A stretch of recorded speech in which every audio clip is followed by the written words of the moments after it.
আর আমি বারবার একটা কথা বলি যে এই দুনিয়াতে আল্লাহ ছাড়া আমাদের আপন বলে কেউ নাই। আপনি যাকে আপন মনে করেন না কেন, আমাদের সম্পর্ক আছে বাবার সাথে, মায়ের সাথে, স্ত্রী সন্তানদের সবার সাথে, আমাদের হক আছে, অধিকার আছে, সব ঠিক আছে। বিশ্বাস করেন আল্লাহ ছাড়া আপন বলে আপনার কেউ নাই।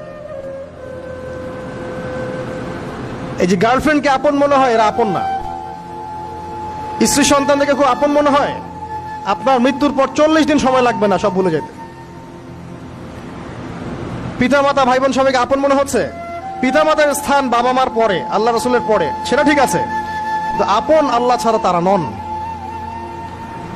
আপনি তাদের মনোপুত ভাবে নিজে প্রতিষ্ঠিত হতে পারবেন না, তারা আপনাকে চিনবে না। বলো সারাটা জীবন তোর পিছনে এত টাকা ঢাললাম, কি করলি? কিছু করতে পারলি না।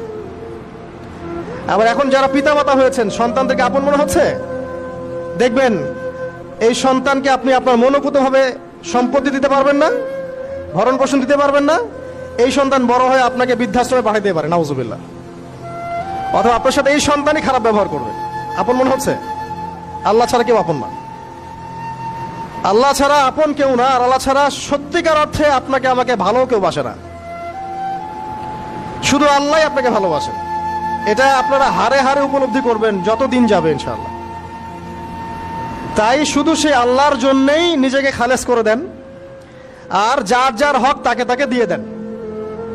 দুনিয়াতে শান্তিতে থাকার ফিলোসফি বলছি, philosophy of happiness in this হায়াতুদ দুনিয়া, সেটা হচ্ছে যার যার হক তাকে তাকে দিয়ে দেন, নিজের হক আল্লাহর কাছে চেয়ে নেন। আর দুনিয়াকে আপন মনে করবেন না, আল্লাহ ছাড়া কাউকে আপন মনে করবেন না। আপনি সুখে থাকবেন ইনশাআল্লাহ। দুনিয়ার দাসত্ব করবেন, আল্লাহ ছাড়া অন্য মানুষদেরকে আপন মনে করে নিবেন, দেখবেন আপনি পদে পদে কষ্ট পাবেন।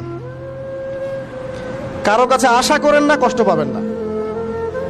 আমি এই প্রসঙ্গে কথাগুলো বললাম যে দুনিয়াকে আপন মনে করতে নাই, আর আল্লাহকে আপন মনে করতে হয়।